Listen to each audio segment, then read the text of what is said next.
Hey everyone, it is Shannon and I'm here today to do a video for The Giver for Series Talk.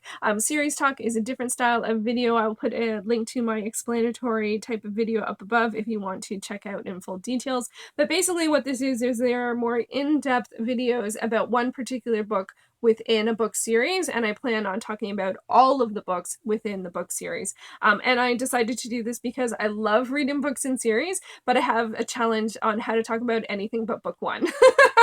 Because you're just inherently pretty much going to potentially spoil anything from the earlier books. Now, today we're going to be talking about The Giver, which is the first book in the series, but I am going to go in depth into content, details, what happens at the end, themes, all of that good stuff. And so these are more discussion heavy, spoilery videos. So if you haven't read the book, I definitely recommend reading it. I loved it.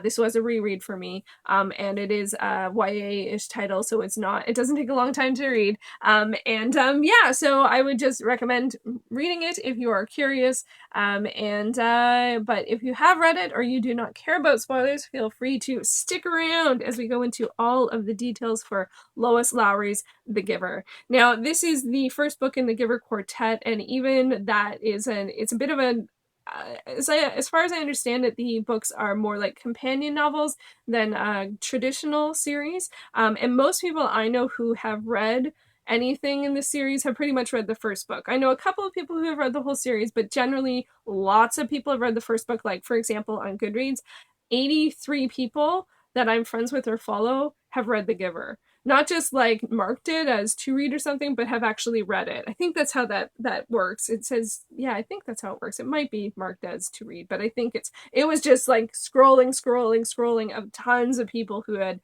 rated it and or reviewed it. So this is a very, very popular title. It came out in 1993. The series is complete with 4 books. The genre is dystopic or utopic. Utopic and then dystopic. And it took me about 4 days to read this time around. It usually takes me about a week to read it. And I gave it a 10 out of 10 or a 5 out of 5. I absolutely loved it. And as I already mentioned, this is a YA title. So yeah, so this one's it's a bit of a weird one to talk about because it is a reread for me, but I've never completed the series and I've always wanted to complete the series because I love some of the ideas in it, and they just really, really resonated with me, and I'm really curious as to see where they are going to go in the other works in the series. And also just it's interesting that it's a 4-book series, but it's a bit of a non-traditional one, and given how much I love the first one, I want to see where it goes and how it goes and all of those things.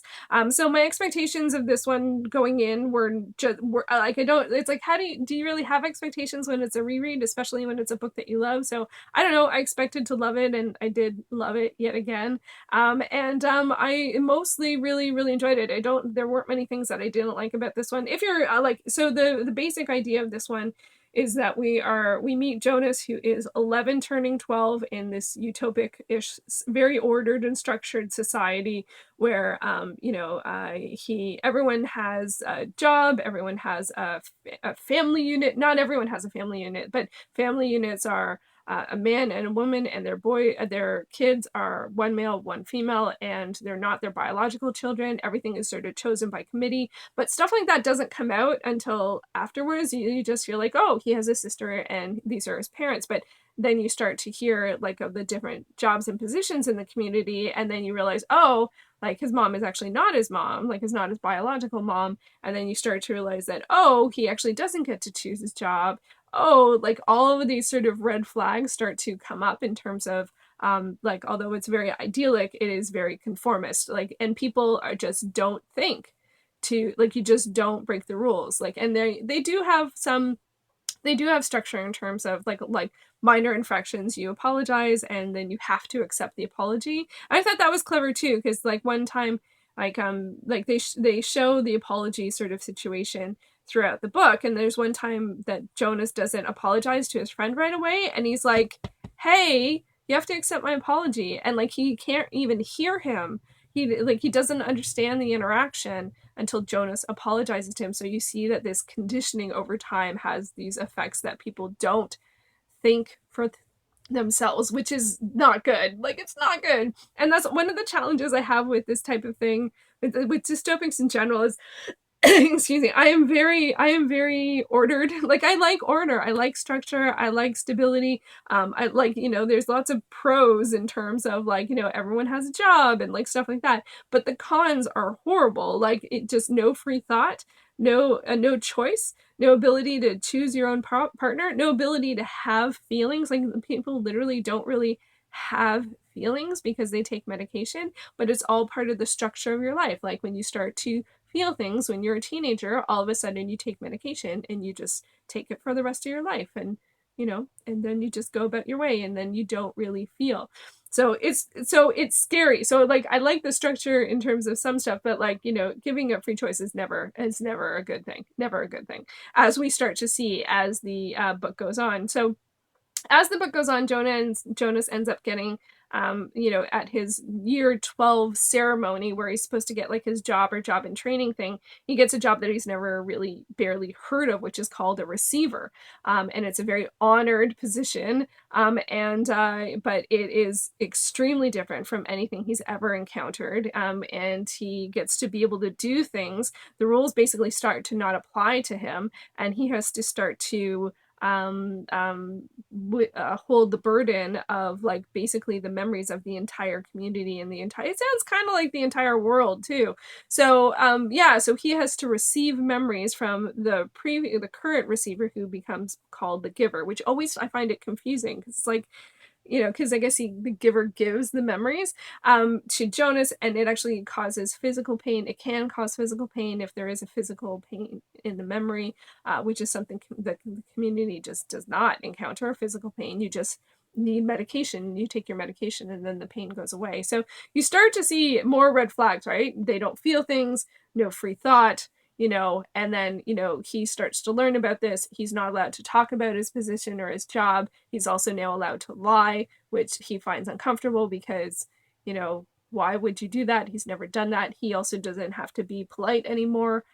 He's allowed to be rude, and he starts to receive, what he starts to receive are the memories of the world, the memories of what things were like before, things like war, things like hunger, things like conflict, and all of the catastrophes that happened previous. So this, and then once that starts to happen, you see, okay, this is supposed to be sort of like a far future thing.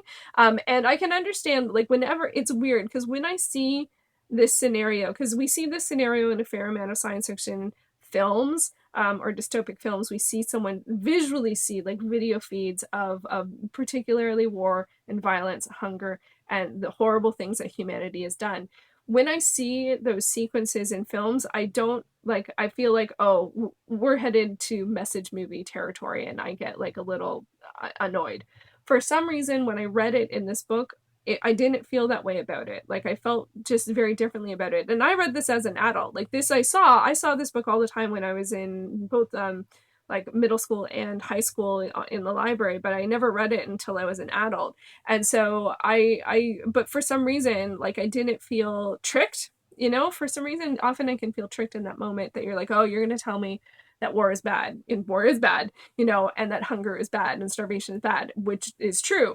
But it just, and I can understand if it feels overly simplistic, but for some reason when I read it, I don't feel that way. I guess because it's so clear, like, everything about it is really clear, and I value clarity. I do. I literally, it's one of my values.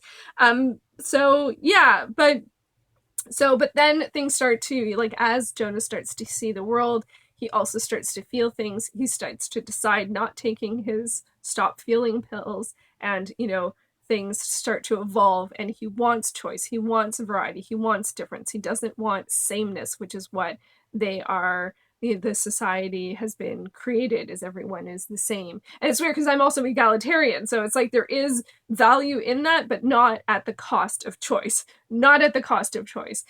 So yeah, so it's one of those ones that it sort of, it like, I can see the things that could be, like, that could be criticisms, but I also feel like it really is giving a really powerful, strong message, in that, you know, what it's showing, of course, is wrong, which is all dystopic books are showing, that it's wrong, pretty much, you know. If you can think of one that doesn't, let me know, but I'm pretty much sure that dystopics are here to tell us, you know, this is the wrong path. And this one in particular, it starts to center on not only Jonas, but his family unit takes in a newborn, Gabriel, and he wasn't sort of strong enough to keep going, and so they took him in for a year to try and help him and see if he was able to find a family or be placed with a family after his first year. And then it becomes clear that the community doesn't even know what death is. They call it release, and people who are old are released. Sometimes young folk are released, and if people do 3 strikes at the law, I think they're released. But generally, the thought is they're released to another community. Nobody thinks beyond that, and then of course it becomes revealed, as we as readers know what's coming in terms of release, that it's not. It actually means death. And so Jonas starts to put this together a lot with the help of the giver. He doesn't think that, even though he doesn't have to follow the rules and he can ask any questions, he doesn't start to do that, which is kind of funny. Now that he has the power, he doesn't use it. He doesn't even realize that he could or should or would, or what would he do. So the giver was like, oh, you want to see what a release ceremony is like? I'll show you. And we'll look that up. We'll show that. You should know. You should know. And so he gets very, and then so of course that sort of changes things. And Jonas doesn't want that to happen to Gabriel, just because he didn't make weight basically at 1 year. So that starts to form a plan of where it's going to go. Now my hand's hurting, sorry, I'm going to pull that down for a second. I just love this film. I didn't love the film. I meant to rewatch the film. I thought the film was good, actually. I know it gets a lot of flack, but I actually thought the film was good. But I didn't get a chance to rewatch it before doing this review, so I'm not going to talk too much about it. It recently popped back up on Netflix here in Canada, so I was very excited at the timing of that. But I just love this one, and I love so much about it. I feel like it's very strongly saying that, it's important that we have choice. It's important that we feel things. It's important that we have love. It's important that we have family, and we don't just... It's not so much about following the rules or not following the rules, but it's important to feel things. It's important to do things. And yeah, so Jonas and the giver make a plan that actually, of course, because it's dystopic, it goes horribly wrong. Not horribly wrong, but it does go wrong. And one of the things that I find I can understand, so I'm going to go into super, super spoiler territory with the end of the book here. One of the things that I can imagine the criticism a little bit, because I didn't even think about it, that some people think the ending is vague. And I'm not sure if I feel that way. I found the ending very satisfying. And I feel like there's at least 2 situations where it could lead to that, what it's saying. Because one of the things that, I didn't even talk about the whole, he's the only person, him and the giver are the only people that can see color. And that's how they knew that he would be a potential receiver, is that he was showing signs of seeing color, because everyone in the community has sameness. And so they see everything in pretty much shades of gray. I don't know if that's how they describe it, but dull. They say dull, which doesn't necessarily mean gray. But anyway, Jonas starts to see gray, and when he stops, and he sees gray in the memories that he gets from the receiver, and when he stops taking his pills, he can start to see gray. But as the giver gives him memories, the giver stops seeing color, which is so sad. I never quite understood the science of that stuff, about how, because one of the challenges they talk about is that when they had a receiver that didn't work out, her memories were released back into the community. And I didn't know if that meant literally everyone in the community started to have them, or if they went back to the giver, or if they meant they were gone. That was one thing. That was the only thing I felt was unclear, is just how the transference of memories went. But I think it's because it's supposed to be sort of far future science, and it's not really the point. The science is not really the point. The themes are the point, and the message is the point. So, but back to what the end of the book is talking about. So for this one, we have Gabe with Jonas, and it gets pretty they get down to very little food, and he moves, and he escapes, and he's riding his bike for ages, and finally comes across snow, different landscapes, sees a bird, sees an animal for the first time ever, which is just so wonderful and heartbreaking that you don't even realize that he's never seen a bird before. A bird, wow. But then he gets to the top of a mountain or whatever, like a rise or whatever, and one of the things that the giver also told him about was the idea of music. And you find out that they don't have any music in the community, and then you realize, oh, and then I realized this time on this reread that they don't probably have any arts in the community, and that just horrified me. Like, that just horrified me. And like, and I can imagine, okay, you can't see color, so like, how could you, like, you can do art in grayscale, but like, you know, it just like it limits so many choices. And you know, they did have storytelling. They talked about Lily would be a good storyteller, but they don't have music. And how the giver had the memory of music, or he was able to hear music or see music or feel music, but it's something that was never part of the community. So he talks to Jonas about it a little bit. So Jonas gets to the top of this hill. He sees a sled. There have been sleds from his memories, and he rides the sled with, you know, Gabe on his chest and goes down and starts to hear music. Oh, it gets me emotional every time. Every time I'll read it. So, and I think you can take this story, like what's happening there is two ways. One, it could be that they have died. Like, it could be that they have passed on. One of the things I like about this book is that there's not really any religious context in it. There is one memory of a celebration that feels like Christmas, so there is that, but that's it. But they actually talk about how it is family and love. So the Christmas situation, that's the feeling he was giving Jonas, was family and love. But yeah, I feel like the end of the book, it could be them dying, or passing on to some other power level community, technically, I don't know. Or it could mean they found another community. I feel like that's the two answers. It could be that he actually found another community, or that they have passed on, or at least Jonas has passed on. So that's what I feel. And I didn't feel unsatisfied with the ending. I love the ending. It gets me emotional every time. So even just thinking about it again, like, it really does. So anyway, that's lots and lots and lots and lots and lots of thoughts about The Giver, and I feel like it barely even scratches the surface, which is amazing given it's a 180-page book. It's like it's like a wisp of a thing. It's really a quick read. I really loved it. I'm very much looking forward to the next book, which is called Gathering Blue. I imagine, given the title, it has something to do with color. I've always been fascinated with the idea of color, and like, do we actually even see color the same way? Which is one of the things that somehow roundaboutly led me to read the series, or maybe I talked about it with someone afterwards, because I've always thought that, like, we learned that this is pink and this is blue, you know, and this is white. So when you learn that,